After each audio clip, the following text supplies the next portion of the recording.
"Don't open the valves just yet," one of the hatchery workers called as the truck eased toward the edge of the neglected pond. "You can still change your mind." Daniel Harper stood quietly beside the water, his eyes moving from the thousands of common carp thrashing inside the transport tank to the overgrown pond behind his farmhouse. If he refused the shipment, every one of those healthy fish would be destroyed before sunset because the hatchery had no buyer willing to take them. If he accepted them, he would be gambling the last and used piece of his struggling farm on fish that almost nobody believed were worth raising. The hatchery supervisor climbed down from the truck and reminded Daniel that the carp weren't sick, injured, or unsafe. They were simply surplus fish that no longer fit the hatchery's stocking program after its seasonal orders had been filled. Every spring, the hatchery faced the same problem. It produced more common carp than government lakes and approved customers needed, and because very few pond owners wanted them, destroying the surplus often became the cheapest option. Most people considered common carp a nuisance rather than an opportunity, believing they muddied ponds, competed with more desirable species, and offered little commercial value compared with the fish Americans were accustomed to catching or eating. Daniel understood exactly why everyone else had refused them, yet he couldn't stop thinking about one question that nobody around him seemed interested in asking. If the fish were healthy enough to stock in public waters only days earlier, how could they suddenly become worthless simply because there were too many of them? After months of watching his crops barely cover their costs and his repair bills continue to grow, he had reached a point where conventional decisions offered very little hope. Taking thousands of unwanted carp wasn't the safest choice available. It simply felt like the only opportunity nobody else was willing to examine. When Daniel finally nodded, the driver opened the valves and a torrent of silver and bronze fish rushed into the still water, sending ripples racing across the neglected pond before disappearing beneath the surface. The hatchery workers watched in silence, still convinced they had just unloaded a costly mistake onto a desperate farmer, while Daniel remained fixed on the widening circles spreading across the water, wondering whether he had just made the worst decision of his life or the first good one in years. Nobody standing beside that pond imagined they were witnessing the beginning of one of the region's most successful aquaculture businesses. To everyone else, the truck had delivered unwanted fish, but to Daniel it had unknowingly delivered the last opportunity his struggling farm would receive. Even more remarkable, the hatchery truck didn't return only once. It came back the following spring, then the spring after that, until the same workers who had questioned Daniel's decision began wondering why the only farmer willing to accept their unwanted carp was quietly building something everyone else had overlooked. Before we continue, if you enjoy stories about ordinary people who solve extraordinary problems through patience, observation, and hard work, take a moment to subscribe. We share stories like this every week, and by subscribing you'll never miss the next one. Now, let's go back to the spring when Daniel made the decision that everyone else believed was a mistake. Daniel Harper hadn't always been looking for unusual opportunities. Like his father before him, Daniel believed the farm's future depended on the fields stretching beyond the house. But by the late 1990s, rising production costs and several disappointing harvests had left the family trapped in a cycle where nearly every dollar disappeared into seed, fertilizer, fuel, machinery repairs, and loan payments before there was anything left to improve the property. One evening, after parking his tractor beside the equipment shed, he discovered that another hydraulic hose had burst. It wasn't a catastrophic repair, but it was one more expense arriving at exactly the wrong time. Daniel stood quietly for several minutes, knowing the machine would remain parked until he could afford the replacement parts. As he walked back toward the house, he passed the neglected pond that had once supplied water for his father's cattle. The banks were covered in weeds, the old dock leaned awkwardly into the water, and apart from the occasional duck or turtle, the pond had become little more than 80,000 square feet of forgotten space that produced absolutely nothing. Only a few days later, a white pickup bearing the Arkansas State Fish Hatchery logo pulled into the county agricultural cooperative while Daniel was loading fencing supplies. The driver stepped inside and asked a question that immediately drew puzzled looks from everyone standing near the counter. "Does anybody around here have a pond and want some common carp?" The room fell silent before someone laughed. Another farmer shook his head and replied, "You couldn't pay me to put carp in my pond." Within moments, The conversation became almost humorous as one farmer after another turned down the offer. Everyone had heard the same stories. Carp stirred up muddy water, competed with more desirable fish, and weren't worth the trouble of raising. By the time the driver finished explaining that the fish were free, most of the men had already returned to their shopping as though the conversation were over.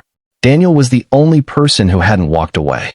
When the driver noticed him listening, he explained that the hatchery had experienced an exceptionally productive spawning season.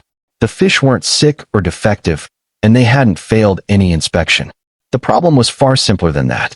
After supplying the state's lakes and filling every approved stocking order, thousands of healthy common carp remained in the hatchery ponds with nowhere to go.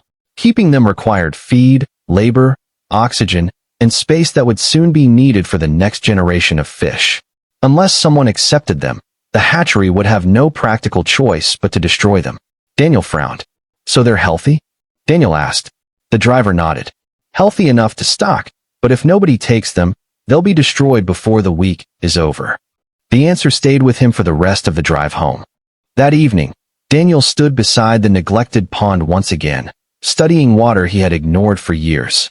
While everyone else saw two separate problems, a hatchery burdened with surplus carp and an abandoned pond that contributed nothing to a struggling farm, he couldn't stop wondering what might happen if the two were brought together instead of kept apart.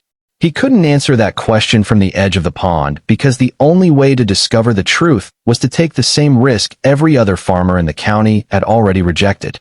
A week after leaving the county cooperative, Daniel drove to the Arkansas State Fish Hatchery before sunrise with several large water tanks strapped onto an aging livestock trailer.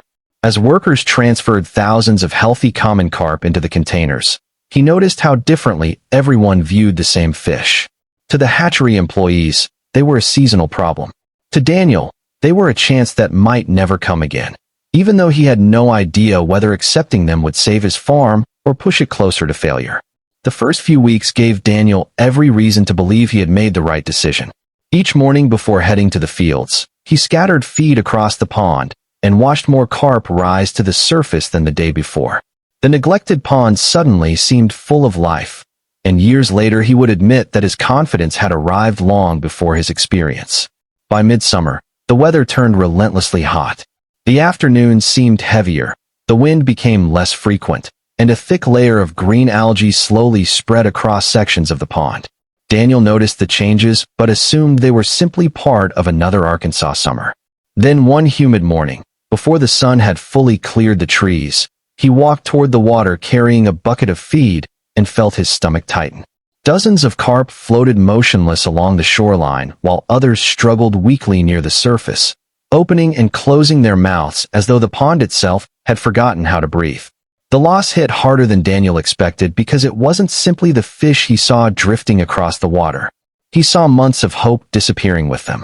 Standing on the bank, he wondered whether every neighbor who had laughed at his decision had been right all along. By the time he finished removing the dead fish, the excitement that had carried him through the spring had been replaced by a single question that refused to leave him. Had he just turned his last opportunity into his final mistake? Determined not to give up, Daniel began searching for answers wherever he could find them. He studied university extension publications on pond management, called fishery specialists, compared notes with biologists, and spent long evenings reading everything he could about warm water aquaculture. His first response was simply to reduce the amount of feed entering the pond, believing excess feed had caused the problem. For a short time, the losses seemed to slow, giving him hope that he had solved it. Then another stretch of hot, windless weather arrived, and the pond claimed more fish. That second setback taught Daniel something every successful fish farmer eventually learns. Healthy fish could only thrive in healthy water because the real problem wasn't the carp, but the invisible balance inside the pond itself. Warm water naturally holds less dissolved oxygen than cool water, while algae and other living organisms continue consuming oxygen throughout the night. Before sunrise, when oxygen levels reach their lowest point, a pond that appears perfectly healthy from the shoreline can suddenly become dangerous for every fish living beneath the surface. Once Daniel understood that, he stopped treating the pond like a container filled with fish and began treating it like a living system that demanded constant attention. He cleared excessive vegetation from parts of the shoreline, adjusted feeding schedules to reduce unnecessary waste, and installed a simple aeration system that kept oxygen circulating during the hottest weeks of summer. None of those changes produced dramatic results overnight, but as the seasons passed, the morning walks that had once filled Daniel with anxiety gradually became moments of quiet confidence because the carp were no longer struggling to survive, but steadily growing.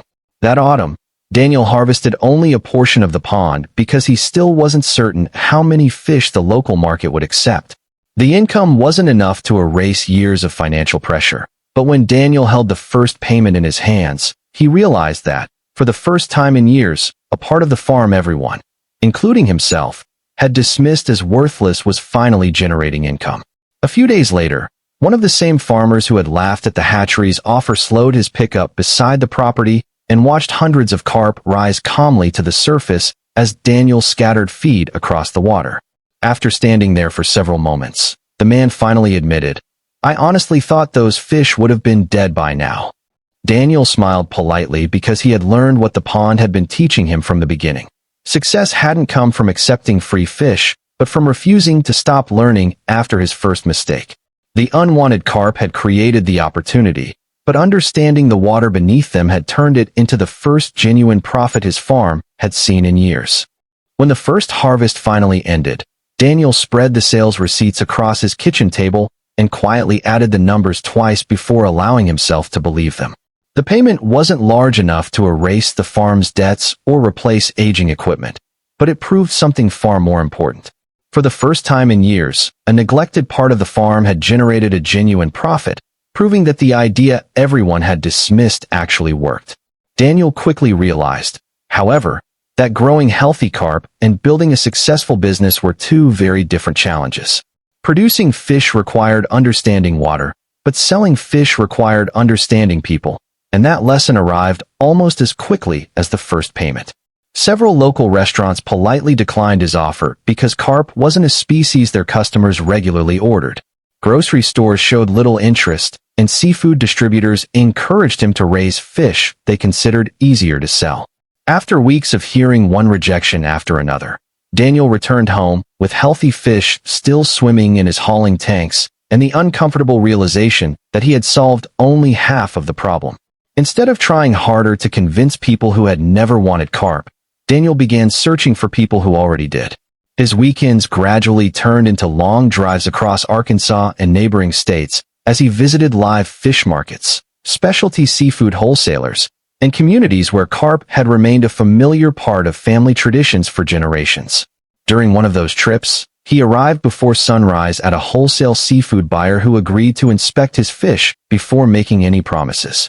The buyer examined several carp in silence, checking their condition and wait long enough for Daniel to wonder whether the trip had ended in another disappointment. Finally, the man looked up, smiled slightly, and said, "If every shipment looks like this one, I'll buy every fish you can bring me." Daniel drove home with empty hauling tanks and something even more valuable than a successful sale. He had found a customer who already believed in carp, which meant his challenge was no longer finding buyers, but producing enough healthy fish to meet demand. The following spring, the hatchery manager called again to ask whether Daniel still had room for another surplus shipment. Looking across a pond that was already nearing capacity, Daniel smiled before asking how many fish they were talking about, prompting the manager to laugh because he had expected exactly that response. Accepting another shipment meant Daniel needed more water than the old livestock pond could provide. Instead of purchasing additional farmland, he invested nearly every dollar from the previous season into restoring a second neglected pond on the property. Friends questioned the decision because expanding so quickly seemed risky for a business that had barely proven itself. But Daniel had learned something during his first year. Daniel had learned that the carp were never the expensive part of the operation. The real investment was always water management, infrastructure, and careful observation.